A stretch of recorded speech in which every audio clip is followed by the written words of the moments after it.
HRN listeners. As we celebrate our 15th year, we are deepening our commitment to giving voice to the next generation of food systems storytellers, and we need your help. Our internship and fellowship programs help activate new possibilities for underrepresented and underestimated young people through experiential journalism, audio engineering, and production training. Through these unique programs, HRN helps food equity stewards build essential workforce readiness skills that expand their potential and foster economic mobility. Please consider supporting these critical programs.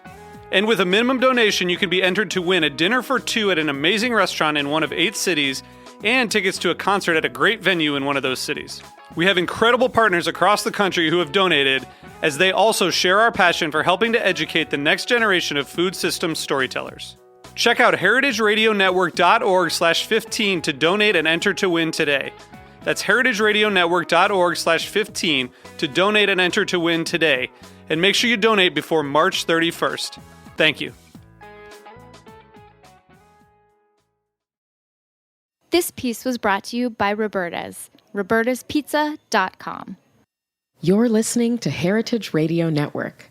We're a member-supported food radio network broadcasting over 35 weekly shows live from Bushwick, Brooklyn. Join our hosts as they lead you through the world of craft brewing, behind the scenes of the restaurant industry, inside the battle over school food, and beyond. Find us at heritageradionetwork.org.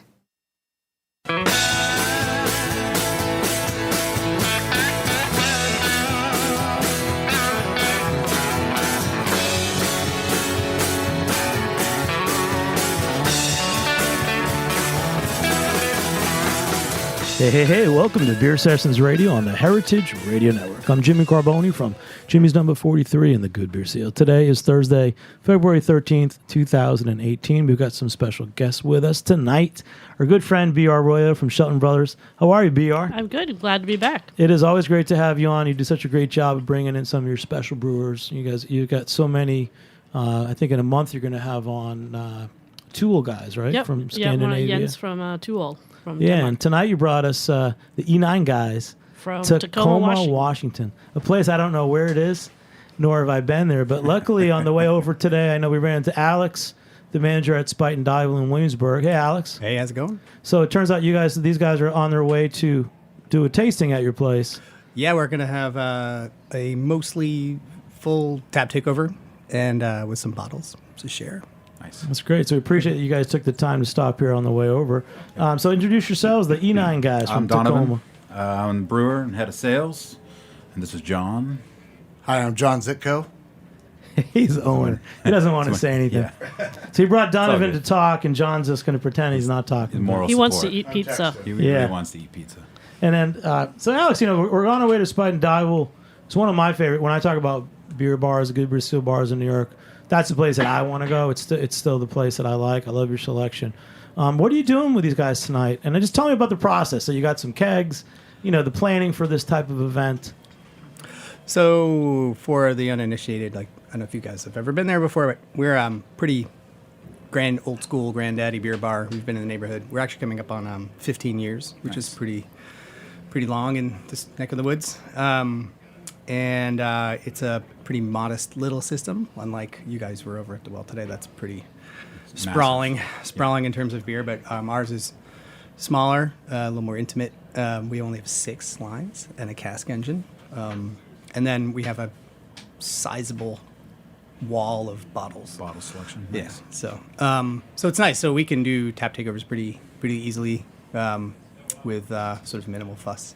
So, So BR approached us, as she does frequently, because we like what she does, and she has got good taste. So you've got some really cool events at Spuyten Duyvil, haven't you, BR? Well, it's also convenient, especially if we have people who come through on a Tuesday from beer sessions. It's an easy jaunt right on over. But no, Spuyten Duyvil has been a supporter of all of the Shelton Brothers brands since they opened. Joe has particularly, starting with the Belgian beers, he was a huge De La Seine fan ever since, Yvonne and Bernard started brewing.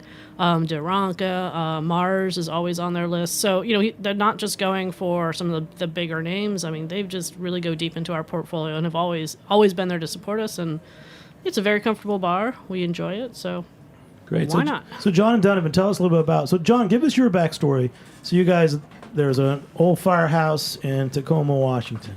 Yeah, we have a restaurant company that's been around for about 13 years. We opened our first restaurant in a place called the 6th Avenue District in Tacoma that's close to University of Puget Sound. And over the years, we've just kind of bought up some of the surrounding restaurants, and we bought Engine House 9, which is an old firehouse and brewery, about 6 years ago. And so how long had it been around as a restaurant before you guys? It actually opened up in the early mid-'70s. John wasn't going to talk, but we got him to talk. I got him Now to he's talk. off the hook. Welcome to yeah. New York, John. Give me the mic. Give me the Yeah, mic. the restaurant itself opened up Now he in won't stop. early to mid-'70s. And then 95, the brewery, they created the brewery to help feed the pub. And at that time, they were doing, what was pretty standard for craft brewing in 95, which is like a brown ale, an IPA, a pale ale, just pretty standard pub fare type beers. When John and X Group bought the restaurant, Shane, who had been working there for probably 4 or 5 years already at that point as an assistant, got bumped up and took over the program pretty much, and pretty much just they kind of gave him free will to move towards more of a Belgian style beer program. We started acquiring some barrels. Now we've got a facility, a barrel house per se, that's about 3/4 of a mile away from the brewery itself, with about 225 barrels in it right now. We're kind of in the process right now of getting some permitting done, and have a building that's perfect for a fairly sizable expansion, not so much in the brew system, but just more space to add oak and some fooders and things like that. So Wow. So, at Spuyten Duyvil later, we're gonna get to taste through all your beers, but looks like we're getting a preview. Yeah. So, what's the first beer we have? So I this- like it. Alex and I are kind of nodding at each other that this is pretty good. this is a Duvik Mond. It's translates to Old World. It's one of Shane's first and really kind of true love of his barrel-aged saisons. It actually has a little bit of fresh saison blended into it prior to bottling. The bottle version obviously is bottle conditioned. All of our bottles are conditioned, cork and cage. It's just a really kind of like nod to the Old World saisons, and I think it's just one of our favorite, one of his and It's a I's crusher. favorite It's got beer. Yeah. that little whack of like kind of tart funk on it. Yeah, it's got it's really our good. house Brett. We repitch in the barrel with it. We've worked a lot with Al Buck from East Coast Yeast. Shane's known him for a long time, back when people couldn't really even get his yeast cultures. He's since become more of a commercial entity. At the time, he was just doing it in his basement. So he's helped us out immensely, actually, with all the different Brett strains and stuff that we were able to get from him. And Alex, before you're saying that you knew of E9 from collaborations they'd done. Oh yeah, because you guys Yeah. do stuff with like Degard and Trois Dames specifically is one I heard. We Holy Shane- Mountains. Actually, you guys know the Holy Mountain guys really well. We know the right? Holy Mountain guys really well, actually. Shane's known Colin for years back. He bounced around from a couple different breweries before they got their business plan together and opened up. But they've been homebrewing for years. And Trevor Degard, Shane has known him for several years. It's been really interesting to see both those breweries just blow up. I mean, it's really kind of crazy, actually, like how fast and popular that both those breweries are now. It's really crazy. Degard is like they're like some people consider them to be some of the best wild ales in the country right now. Yeah, actually. they just opened a new space. They were, if anybody had been out there before, they were out kind of outside of town in this little industrial park. And Trevor was able to acquire this building right down in Tillamook. Tillamook is on the Oregon coast. It's best known for Tillamook cheese. Tillamook Blue. Tillamook Blue, and they You have that at Spuyten Duyvil? No. they get some funk. They got man. good Somehow cheese. They get man. the funk that they've captured is yeast. pretty amazing. So Microbes. Shane's done several collaborations with him in the past. This year we've done, I guess at the end of last year, Shane went down and did a barrel blend out of Trevor's barrels, and he was up here about a month and a half ago. So we've got some bottles that are conditioning right now with that blend. We do with Holy Mountain. We've done several collaborations and events together. We do an IPA every year called Five of Swords. That's just like gone as soon as it's made. It's pretty. Let's it's pop pretty one more amazing. beer too. And Yeah. BR, so a lot of your the breweries that you have do a lot of collaborations within your group, right? Like Trois Dames and Yeah. De La Seine and I mean, a lot of it. I mean, there's just a lot of collaborations going on, regardless. But especially, I think a lot of these things happen to come from our festival that we have, where everyone is together, and a lot of people are like, "Oh, hey, I love your beer. Let's do something."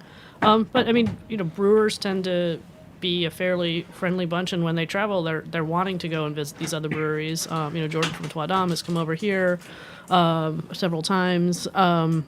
It's really also, especially when we deal with our European brewers or our non-U.S. brewers who then are collaborating with the American breweries. It helps the American breweries get a little foothold in Europe. People hear their name, and vice versa. People say like, "Oh wow, I love E9 or I love Holy Mountain or something like that," and then they find out that they've collaborated with one of our European brewers, and then they start to search that out. So it's really a win-win for everyone. Yeah, Trois Dames, Raphael, the owner, creator of that amazing brewery, was in town. Was actually in Portland for CBC. I think it was about 2.5 years ago. And a mutual friend of ours, Matt Storm, he owns 2 pizza joints in Seattle, Masonry, had told him like, "Oh man, if you're coming back up to Seattle from Tacoma or from Portland, you got to stop in Tacoma and try these guys' beer." And I was actually down at the festival or at the conference, and so he stopped in, and Shane just happened to be brewing on a Sunday, and they just hit it off, and he just like, "Oh man, your beers are amazing." And then right after that point, he had basically hired Jordan to come out and brew. Jordan started at Jester King. He was like one of the founding brewer/workers at Jester King, and then he went to Portland and helped basically start Wolves and People, even though I don't think they had actually opened up by the time that he moved to Switzerland. No, I don't think they had. And so Shane and I went out to Europe we got a chance to go out to Belgium, and we actually went and brewed with Sebastian too from Frightgeist. And we just like, well, one of our things we want to do is rent a car and drive out to Fantôme, because like that's one of our favorite breweries of all time. Yep. So we just rented this car, and we're like, well, we'll just take 2 days to get to Switzerland. And it was just an amazing. guys, trip. if you It was listen, an just amazing write down trip all the beers around. he's mentioning. Yeah, I mean, Go it get was him, Phantom. Trois Dames in a alpine village, basically Saint Croix, that's right over the border from France in Switzerland. Just a beautiful, idyllic place. It was an amazing time. The weather was great, and Jordan's just like a really super nice guy. Raphael was around as well, super nice. Sure, let's pop the next one, Sure. Donovan. And then, John, I'm going to take a step back. So, you guys, you took over this old restaurant brewery. What made you guys commit to making, like, this brewery has a lot of buzz. The guys you collaborate with, Alex was saying that all the people from that part of Washington know E9, excited about it. I mean, how did you make that choice instead of just being a restaurant? Well, the brewery is the first craft brewery in the city of Tacoma, so it was something that had been. The brewers were in the past weren't really allowed to do what they wanted to do, what they were passionate about, and we were coming into it not knowing really anything about the brewery business, but knowing enough about business and people to realize that people do their best work when they're doing something that they're passionate about. So. We very quickly got to know Shane and put our trust in him and let him run with it. We made a few small decisions in terms of scaling back the number of beers that we were brewing on a regular schedule, and it just kind of blossomed from there. You're like a football coach. Yeah. I've heard that more and more where people come in, everyone thinks you have to go in and change everything, change people. But really, you guys came into the existing situation and you let it happen. Yeah, we were fortunate to have Shane there that was passionate and hardworking and really wanted to do something different. And, we could see that the market was flooded with IPAs and all the rest of the beers up there. And that being a small brewery, we had to have a niche. And this is it. So. And did you have to make a lot of changes? I mean, did you have to buy new equipment or anything else? Yeah, we went in, I think when we first went in, Shane had said that we're like, well, okay, what do you need? And he's like, well, the water filtration system hasn't been working for a couple of years. We're like, okay, that sounds pretty important. We'll take care of that. And we just started slowly investing money in it. If Shane said we needed it, we bought it for him. I'd known some people through a friend that run the wine business, and I'm like, hey, we can get you some great wine barrels from Staglin, Andrew Will in Washington, and so we just started buying barrels, and they started filling them, and here we are. That's great. We're going to take a short break, guys. We'll be back in a few minutes on Beer Sessions Radio. All right.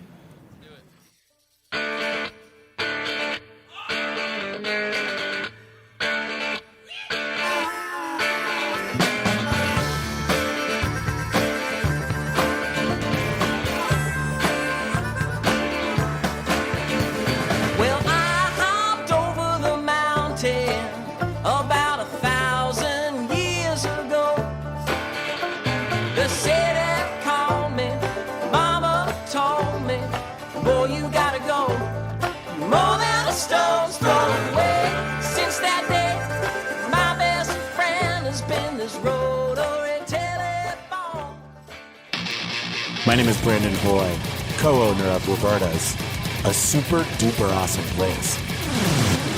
Roberta's is a very, very, very, very proud sponsor of the Heritage Radio Network.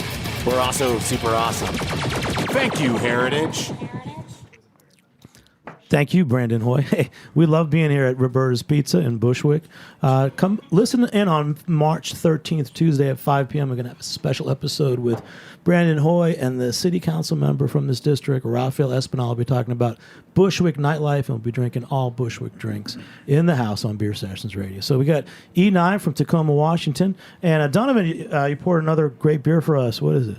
So this is Nectarberry Saison. So it's nectarberries are a hybrid boysenberry that's grown locally. We have a really great relationship with a farmer down there. John actually went to high school with them, called Storino Farms. They're in the Puyallup Valley. He just grows amazing fruit. We only use whole fruit on all of our beers. So he does all kinds of berries, all kinds of hybrids. He's also really well known for his rhubarb. He does a hothouse rhubarb that's sought after by chefs all over the country. He's kind of considered the rhubarb king. We do a rhubarb wild ale that's pretty. Why are you guys laughing? Pretty amazing. We didn't know there was a rhubarb. Yeah, who did? But yeah, the rhubarb beer we do is pretty amazing. It's super earthy and not what most people would associate with a rhubarb, which is normally paired with strawberry or something to sweeten it. But this beer itself has a farmhouse, a saison, barrel aged base beer, and we tend to. How do I put it? We tend to blend to the fruit that we know that's going to go on this beer. So, if this year the nectarberries are really sweet, then we'll seek out either a slightly more tart saison, or if we're going to use a wild, we might decide maybe we should use a wild ale on this that's going to be a little bit more sour. The Brett strains that we use, there's always going to be a little bit of tartness that comes out in that. But yeah, nectarberry is one of these beers that TTB has had a really, really hard time with. They act like it's a made up name, like they've never heard of it, even though a commercial farmer grows it. But yeah, it's just a really beautiful fruit, and definitely boysenberry. So on that note, Rhubarb King, I'm going to ask you about agriculture. So you guys won an award, like Washington State gives out an award for best agricultural beer. Yeah, so the last 2 years running, we've actually won the Mid-Sized Brewery of the Year in Washington. Sounds like a car company. And both of them. That's not funny. This next beer that we're going to have illustrates both years. We also won best agricultural use in a beer, and the first year was with a cherry that was grown from another farmer that we have a really good relationship with over in Chelan, which is on the east side of the Cascades, a little bit further north. He does great stone fruit and apples, and he's got some great connections to some blueberries that we get from him as well. So yeah, I mean it and this next beer that will open up after probably. So you after the guys, next you're break. not like Seattle. You guys are actually in like agricultural region. Well, it's all kind of blending together now at this point because cities are running into cities. But we're about 40 minutes south of Seattle, right on I-5. But yeah, the Puyallup Valley, which is basically the glacier zone that came down from Mount Rainier, is just super fertile valley. They grow a ton of berries and daffodils, and it's just a really great area for growing. And John, fruit. you grew up there in that area? Yeah. Yeah, I've lived there all my life, and actually, I think the Puyallup Valley used to be a big hop growing region, also. So. And then let's ask them quick. So Bob W., another Shelton Brother rep, you're here too. Bet you have a question for these guys. Yeah, if you guys were to do a collaboration, like a very hoppy beer with the rhubarb and an Australian brewery, would you consider calling it a kangaroo barb? No, Rhubarb. no, you wouldn't. You wouldn't. See, that's the mistake by inviting There we me go. to. There we go. Yes, That's good. Jimmy, that you asked for it, buddy. You brought it on, Bob. That's good. Bob's been amazing. Are you out there selling these guys? Are you Yeah. the rep for them? Yeah, it's a lot of fun working with these guys, and Shelton Brothers. We have so many new breweries popping up, and I never tasted their beer until yesterday, and it's a little bit of a challenge when you're trying to sell a beer you've never heard of before, never tasted, and then you jump in and you taste it, and you pray to God that it's going to be good. And wow, was it good? The first beer I had from them was the Duel, right? Yep. Yeah, it's a cherry Cherry and raspberry wild ale, and blew me away. Yeah, we'll be opening that one next. Yeah, it's going to be coming up on that, next. so. Yeah, their stuff is top notch, and I have a lot of faith and trust in everyone who works in Shelton, that they pick the right people and they pick the right brewers and the right beers, and it's I can do this job blindfolded because everyone knows what they're doing, And you have the same jokes forever. and we have the same jokes for everything. Just change. But so you're also taking them to Boston? Tell us the whole itinerary. No, these guys are on their own. I mean, I'm a local You don't boy. get to go with them. No, unfortunately. Wow. I get to stay here in wonderful Bushwick. Yeah. But Get David's. Bob's been great. He's Yeah. he's like part beer ambassador, part historian. Like we've been walking around for the last 2 days with him, Yeah. following behind him because he walks at a very brisk pace. he's- John. Bob walks faster than anyone else I've ever walked with. and I'm not exaggerating. This is half pace for me And because he almost he's- killed Colin from Holy Yeah, Mountain. he's apparently slowed it down a little bit because Colin was complaining so much about the last time when they were out here a year and a half ago. So No, it's great. It's great fun being able to take people from outside of New York around the city and give them a little history, show them around, give them the local flavor as much as I can possibly do it. And great people, right? We've met so many nice people amazing here. bars and bottle shops that are like, Such good people. What are some of the favorite? So before the show, you went to the Well, we which went is to out the here in Well, Bushwick. Love those and, guys. Arrogant Swine. Arrogant Swine was Yep, pretty Tyson. amazing. Yep, Like, ate some filled us delicious up with food. some amazing, delicious food. We also You hit liked up it, John? You liked Arrogant Swine? I like any swine. And you guys are going. Where else are you going to go? Boston, D.C. Any highlights? For Yeah, us? so we originally were just going to ship a little bit of beer out. Christian from Shelton reached out to us because he knew that Christian from Wolves and People was coming out. Maybe we could try to, like put beer on a pallet together and send it out. And for some reason that didn't really quite work out. And I was like, well, we actually have a little bit of beer that we could send out, like a couple pallets. And then I was like, well, if we're sending this beer out, maybe we can try to set up some events and maybe we can send you a little bit more beer. And they're like, yeah, let's do it. And a good old friend that's actually now the Upper East Coast or Upper New England rep, Carl, is based in Boston. He was living for a while out in Seattle, so we actually know him, which is great. Came out here. I go back up. I go to Boston tomorrow. We're doing 2 events up there.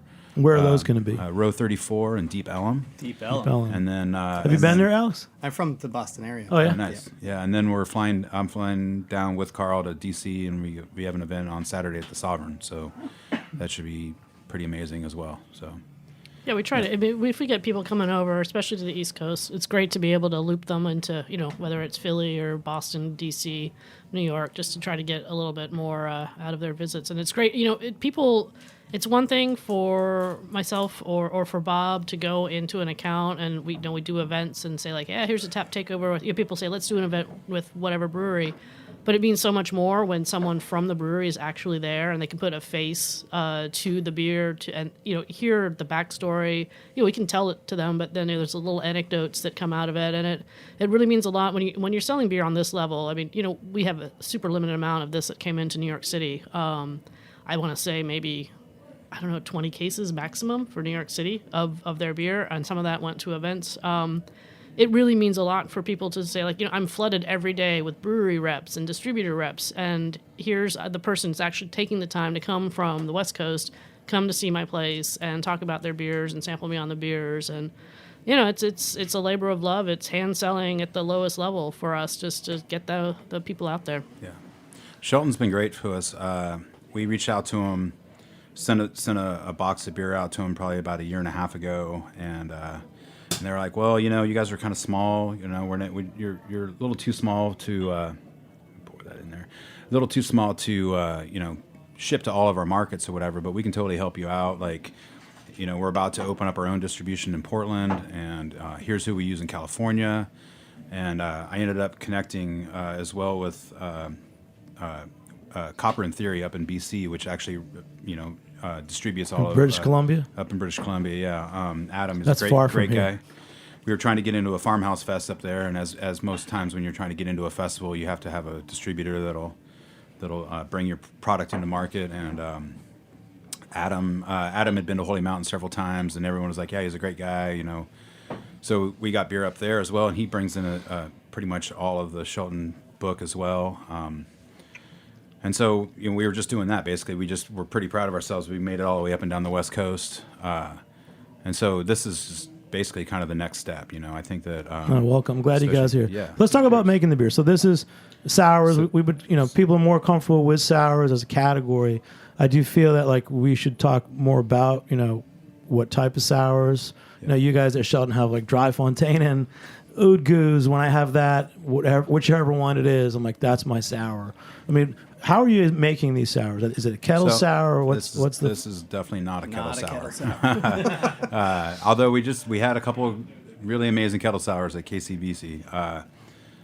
We have a what we call Wild Tacoma, which is our a mixed culture that was captured by a home brewer friend of ours in Tacoma about 4 or 5 years ago. And he gave some of it to Shane, and Shane was able to prop it up to a point where we were able to inoculate a bunch of different barrels with it. And it's a PDO, a lacto, a wild sack, and a wild Brett strain. And essentially, it's super slow.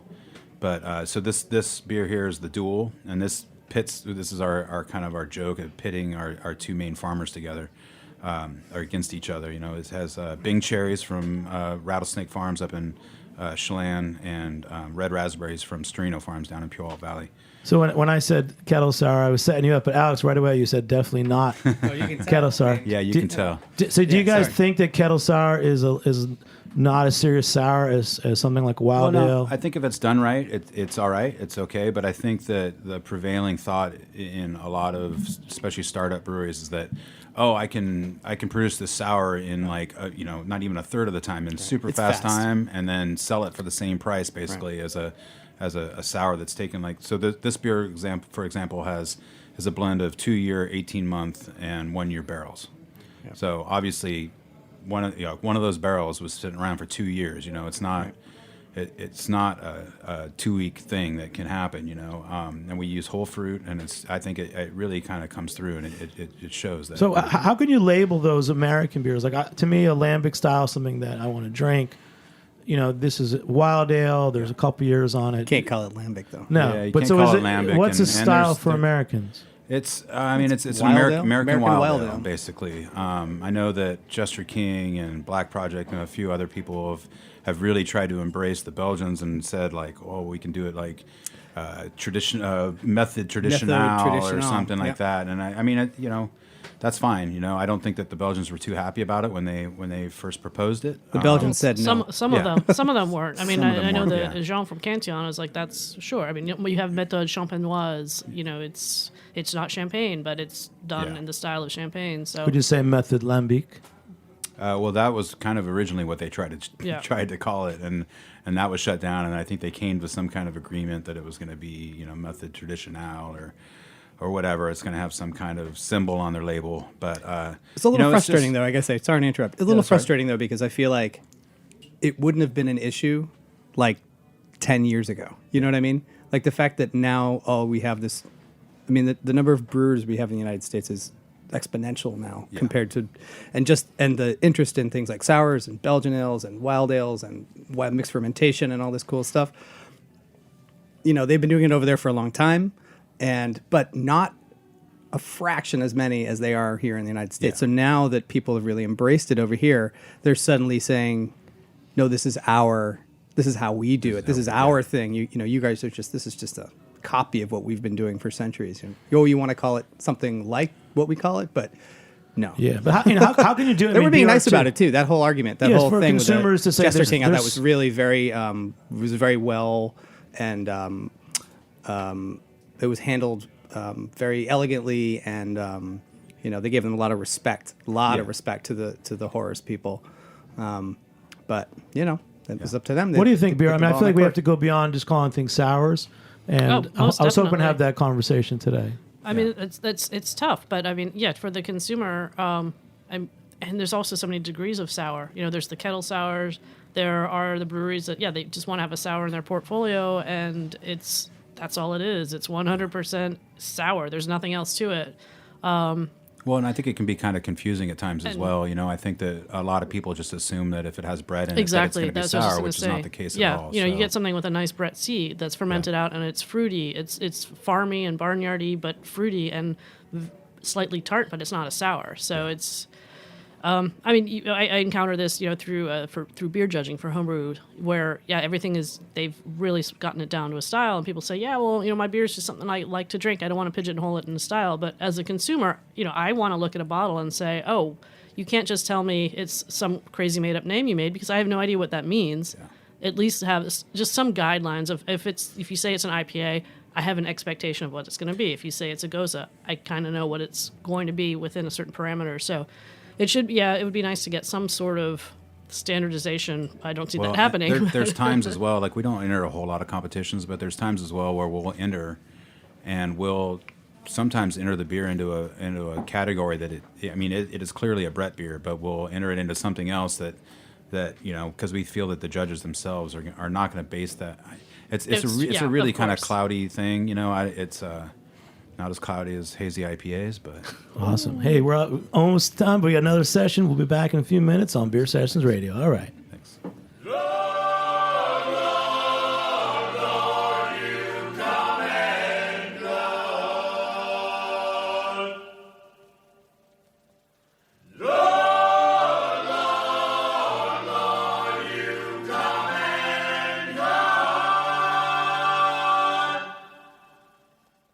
Hey, like what you hear? Heritage Radio Network has plenty more. With fresh programming every week, we've got something for everyone. Trying to start your own food business? Concerned about where your food comes from? Looking for the best wine or beer to bring to a party? Find our shows on iTunes or Stitcher, or head to heritageradionetwork.org to listen live and subscribe to our newsletter.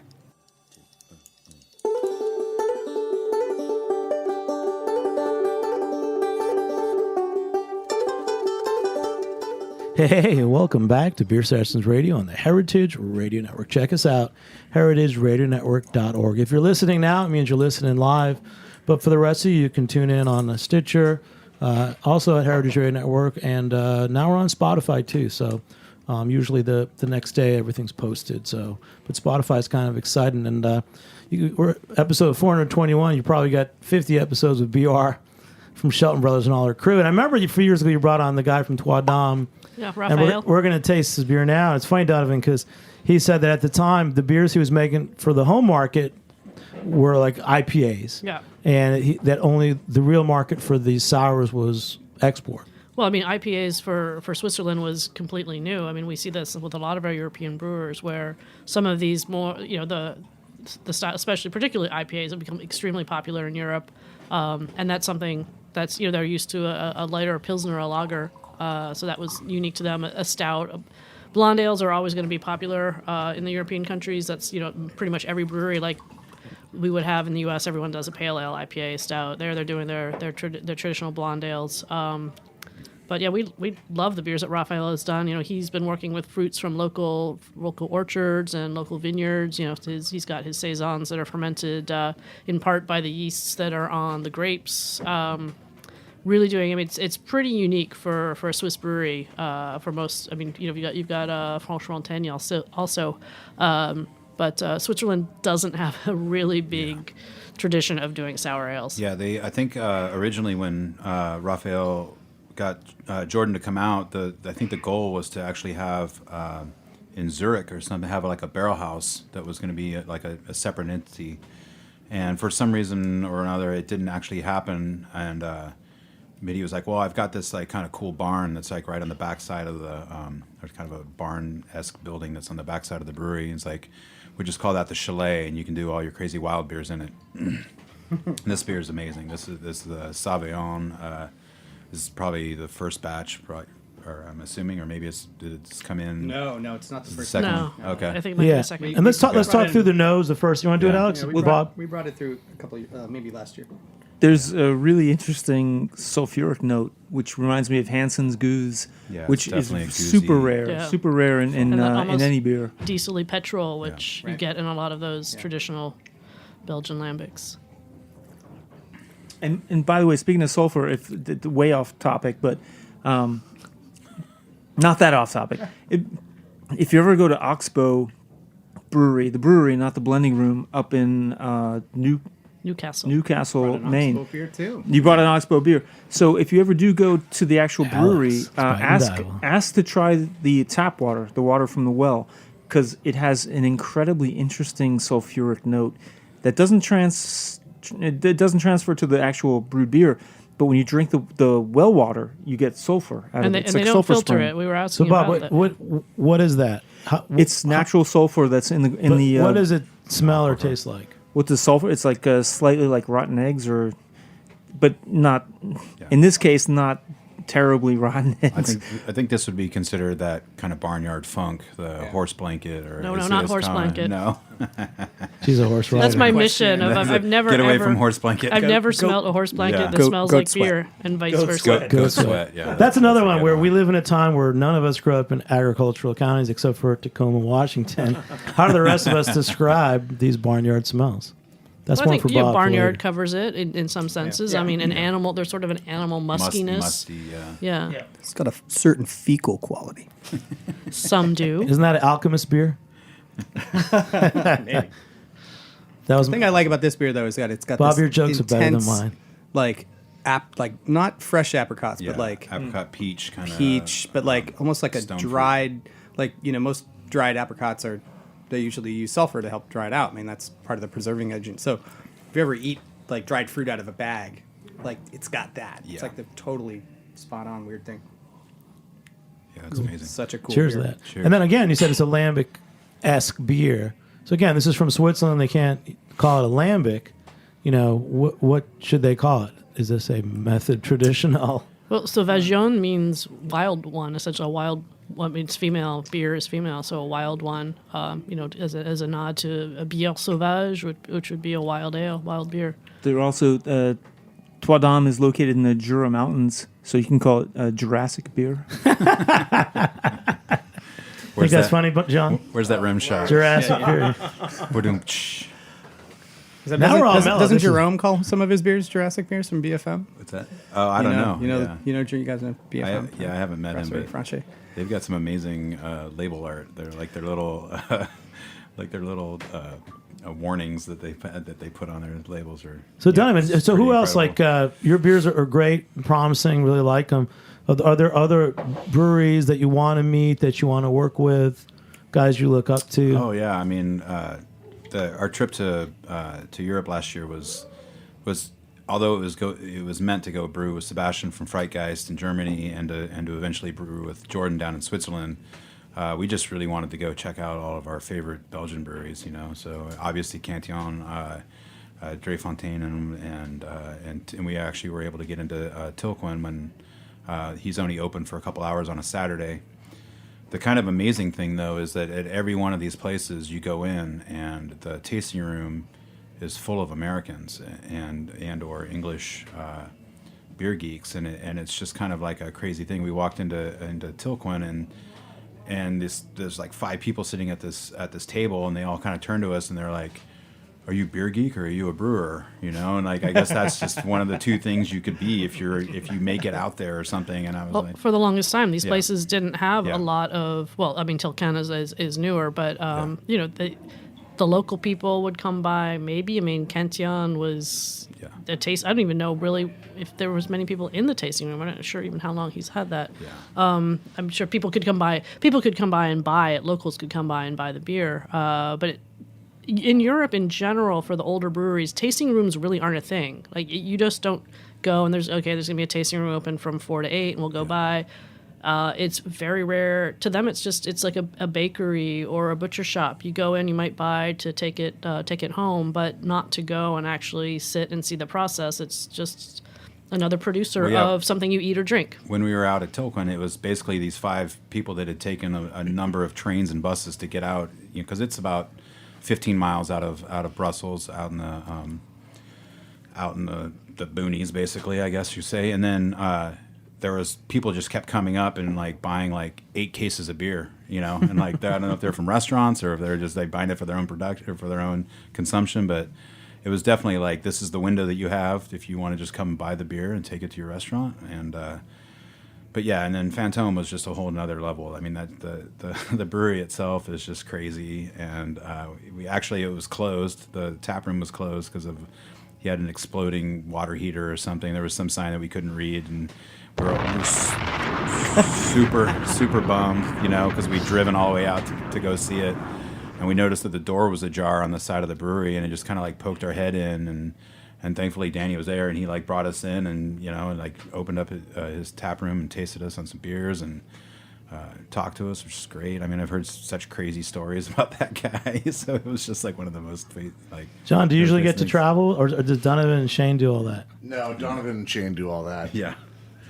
Even then, it was very difficult for us to take 10 days off because at that point, literally, it was just the 2 of us in the brewery. So we worked our asses off to get ahead as far as we could, and we came right back to a mess basically, and picked right up where we left off. But yeah, I mean, like Brasserie de la Seine is one of those amazing beers. I mean, Shelton Brothers' book is just so deep with amazing breweries, and like getting to go and participate in the festival last year in Atlanta was like a huge thing for us. You know, like it's just to be around those people, and as well as a ton of other breweries that were around from the U.S. The Blackberry Farm guys were like super nice. I know they're a 12% maybe, I think, or they're not 12%. But those guys were just like, oh my God, this beer's amazing. And Maddie, their main sales director, just like brought every single one of those guys over and was like, drink this beer now, you know? And like Roy, the owner, was just like hanging out basically behind our table, just like pounding our beers, which is hilarious. So yeah. Let's take a step back. So Alex, we're going to go over to Spuyten Duyvil soon. Yeah. Just tell us like some of the actual like bar manager things you had to do the last couple of days to get ready for this event. I was telling you before, we had we do a couple of annual events at Spuyten. I've been there for 10 years, so I've watched these things unfold. So I kind of had an idea when I took over as a GM. So I was trying to push the envelope, make them a little bigger, make them different, fun stuff. So we had this big event on this past Saturday called Big Woody. Which is always hilariously the Saturday after the Super Bowl, because it was always the day that Joe, the owner, he lost a lot of his drinkers over the weekend for the football season. So he always had it the weekend after, so that all those guys would regain them. Well, come back. We're gonna have a big festival. It was all about big, strong, chewy, barrel-aged beasts. You know, so 50, 60 bottles of big high octane curation, and then just had to move stuff around, and you had to you put the kegs on tap. Like, just talk us through. Oh yeah, what you did today. Well, I like to know about your job. That's why you untap the keg, and then you retap the new keg. You had a bar at one you only point, have so 6 you lines. understand how this works. Yeah, I want to hear you say it. Well, that's how many lines did you have? Do you put up posters?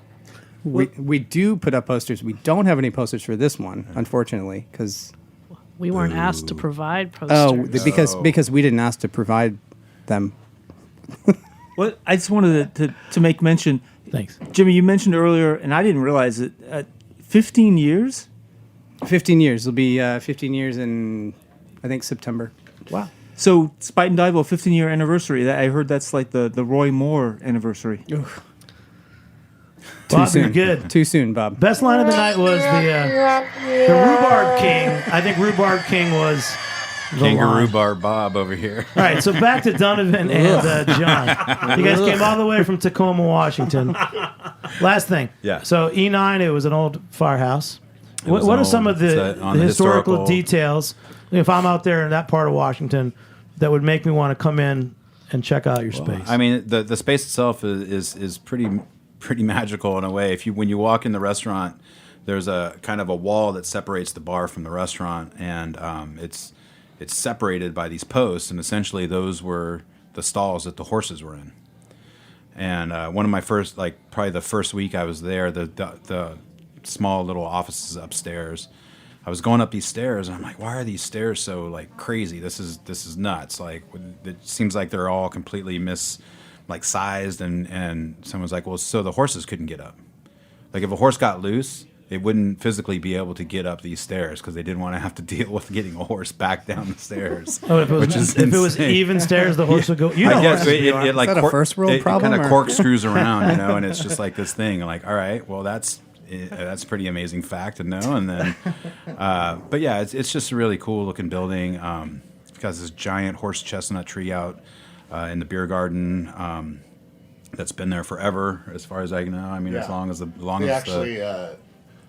original owners did a fundraiser for burn victims, and they sold certificates for the funding of this tree. Yeah. So there's also from the get-go a beer club. You drank through all the taps that were available at the time, and you drank a certain number of bottles. Then you got your name on this little plaque. And so in the bar itself, there's plaques everywhere from over the years. And there's people that have done it 19, 20 times. It's insane. If you really think about it, that's something like $10,000 or $15,000 in beer. yeah, and actually, my business partner Jeff Paradise, who's operates the restaurant, his name is up on the wall, but he did it with a fake ID when he was in college. So. Yeah. So. But one other thing that's really cool about the building is the bar is actually where the stables were for the horses, and we still have a chimney in the bar that was where the coal stove would burn, and when they'd get a call for a fire, they'd get the coal out of the kettle and put it in the steam engine, get the steam engine going, push the steam engine out, get the horses all geared up, get them hooked up, and then take off to the fire. Yeah. Amazing. Love that, man. I love the local color. So Tacoma, Washington. So agriculture, kinda. Yeah, I mean it's a port city as well too. So I mean there's a pretty healthy tide flats down there with all kinds of shipping coming and going out of it. It's right. Yeah, it's a really cool spot. Obviously Seattle has blown up, and Amazon is pretty much pushing people south, and so we're getting a lot. The real estate market's changing drastically.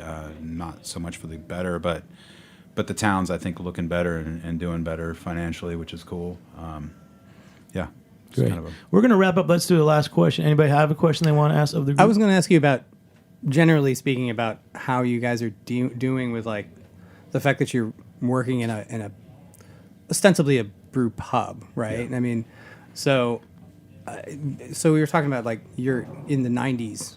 That was sort of you're got a staple there. It's like a red ale, right? Remember the red ale? Yeah.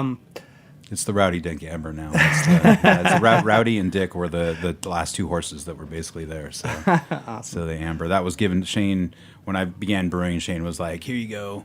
I'm going to give you this amber because I'm so sick of brewing it. And you can do whatever you want with it." And I was like, "All right." And then they were kind of making I actually went down to a brewing conference, all of us and Holy Mountain guys in this van driving down to Bend, Oregon, and they were just flipping me so much shit about brewing ambers, and I just embraced it. I'm like, oh yeah, my amber is going to be the best damn amber there is in the Northwest. It's going to be basically on Full Sail amber, which is what I drank when I was in college. Oh, yeah. Way back in the day. People still ask for ambers, yeah. Oh yeah, man, amber. It's one of the top selling beers. Yeah. You medaled on that beer. I did not medal on that beer. You should have. Yeah, You I medaled on the Dawn of Time, which was the Heavy What's metal mean? on What that does that beer. mean? What's that? What does medal mean? The Washington Beer Awards. So. Medal, as in Yeah, winning a as medal. in winning a medal, Congratulations, man. Yeah, no, the amber, unfortunately, at the time, obviously we do cork and cage and we sugar, but at the time we tried for this competition, we tried just like pretty much old school, a homebrew style, just filling like with carbonated beer and putting a cap on it as fast as we could, and the amber got infected. We got the tasting notes back, and it was just like, yeah, no, that thing did not taste like Band-Aids when I sent it out. Damn it. My last question for you guys, Washington State in general, it's a good craft beer state. Oh yeah. Any special anecdotes make it different than New York or Boston? Well, I mean, I think the craft beer scene is kind of the same all over the country. It's obviously still just growing in leaps and bounds, but it's definitely cool being around a lot of really cool breweries, and we're only really like 2.5 hours from Portland, which is, as you know, Portland and Hood River combined are like another couple hundred breweries, which is insane.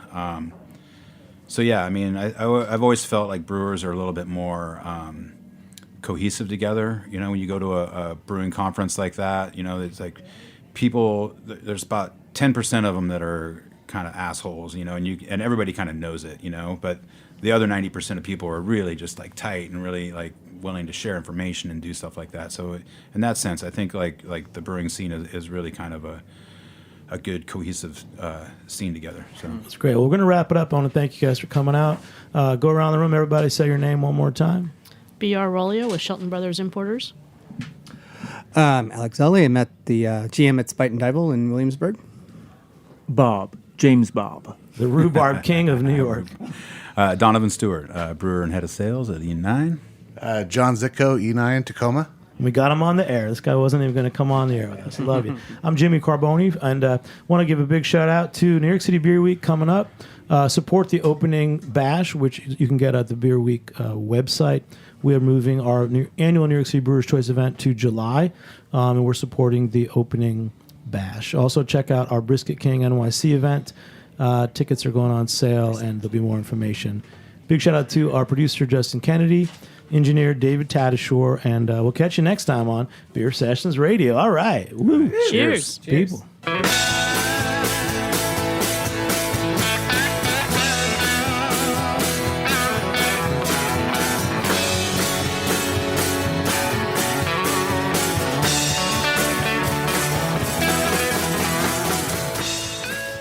Thanks for listening to Heritage Radio Network, food radio supported by you. For our freshest content and to hear about exclusive events, subscribe to our newsletter. Enter your email at the bottom of our website, heritageradionetwork.org. Connect with us on Facebook, Instagram, and Twitter at heritage_radio. Heritage Radio Network is a nonprofit organization driving conversations to make the world a better, fairer, more delicious place. And we couldn't do it without support from listeners like you. Want to be a part of the food world's most innovative community? Rate the shows you like, tell your friends, and please join our community by becoming a member. Just click on the beating heart at the top right of our homepage. Thanks for listening.